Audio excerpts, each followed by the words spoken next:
Olá, vamos para a sexta aula, ler conteúdos da Constituição Federal de 88. Infelizmente, vou ter que recortar muito o conteúdo dessa chamadinha aqui, porque é a terceira vez que eu estou gravando, sempre estoura o limite. Então, vamos acelerar. Então, nesse sentido, vamos ler o artigo 1º, porque traz exatamente a definição do Estado brasileiro. Diz assim: a República Federativa do Brasil, formada pela união indissolúvel dos estados e municípios e do Distrito Federal, constitui-se em Estado democrático de direito e tem como fundamentos a soberania, a cidadania, a dignidade da pessoa humana, os valores sociais do trabalho e da livre iniciativa, o pluralismo político. Parágrafo único. Todo o poder emana do povo, que o exerce por meio de seus representantes eleitos ou diretamente, nos termos dessa Constituição. Essa definição do Estado brasileiro, não por acaso, está logo na abertura da Constituição Federal de 88, no chamado Título 1 dos Princípios Fundamentais. Desse modo, no artigo 1º da Constituição, nós temos a definição de república e de federação, que ela chama de união indissolúvel, como substrato do assim por nós denominado, nós, digo brasileiros, Estado Democrático de Direito. Esse tipo é especial, pelo menos até 88, porque seria o mais complexo e elaborado tipo de Estado. O que o torna tão especial é exatamente a sua fundamentação, a soberania, a cidadania inclusiva e participativa, o princípio da dignidade da pessoa humana, e veja-se ainda que o pluralismo político não se limita à existência de uma pluralidade de partidos políticos. Na verdade, como a gente vê também no artigo 215, parágrafo 1º, trata-se de pluralismo político, social e cultural, que por sua vez fundamenta o processo civilizatório que dá forma à nossa história e formação social.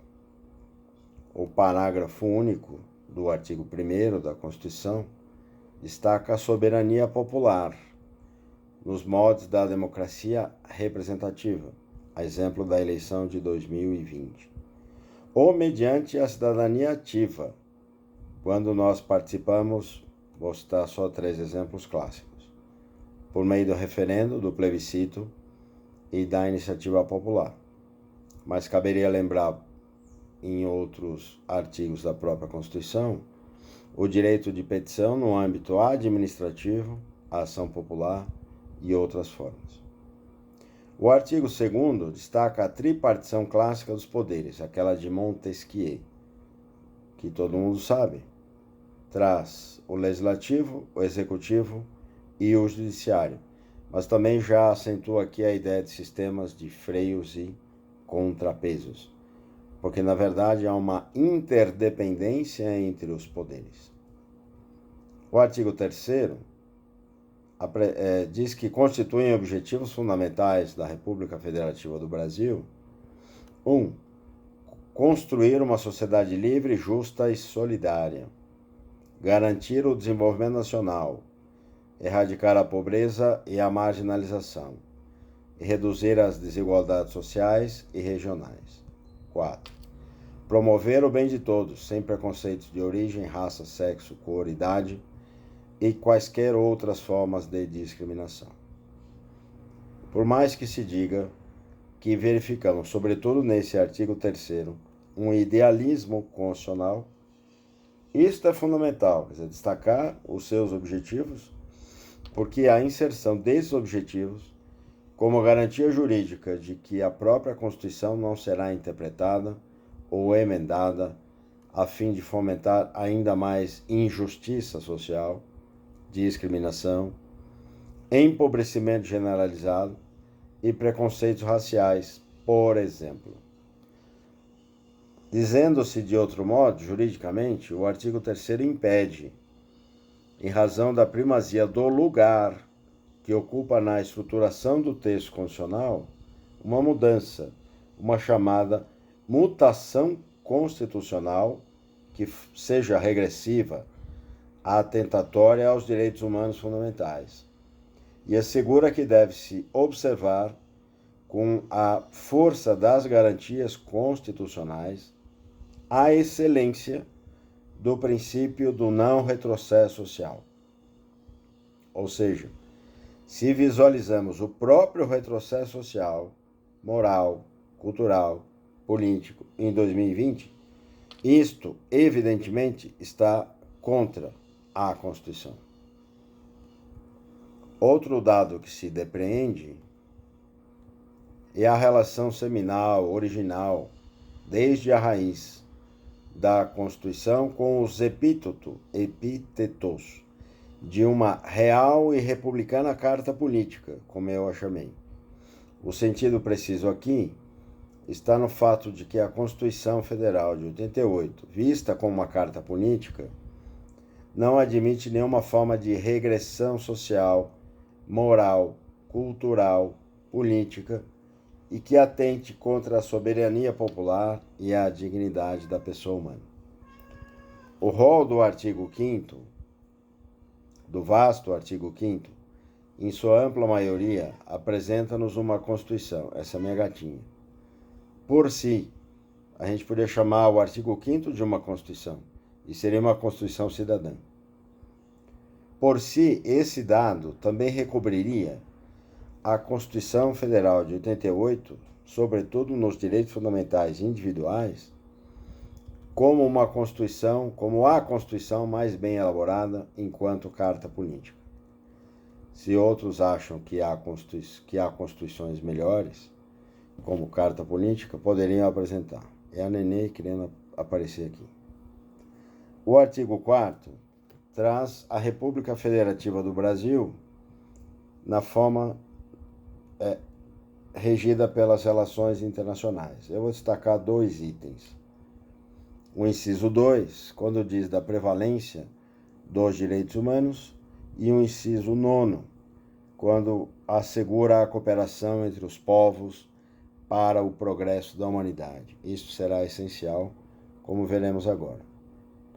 Além de todos os princípios aí constantes, é preciso destacar que não se pode ler a Constituição pensando ou retirando artigos ou incisos aleatoriamente, posto que só é válida a interpretação, a hermenêutica constitucional, que se atenta e faz gerir o princípio da unicidade.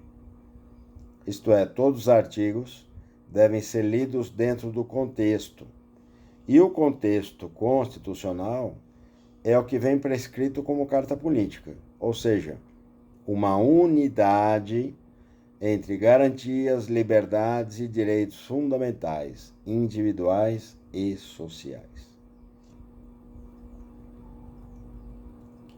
Lembrando que nós destacamos 2 incisos, né? Prevalência dos direitos humanos, por exemplo, nos remete ao cerne do controle constitucional, depositando-se sobre a ideia de soberania limites muito claros e rígidos, pois a cobertura constitucional, as ações estatais e as instituições públicas devem se subjugar ao direito internacional, sendo este direito internacional formatado pelos direitos humanos a partir de 1948.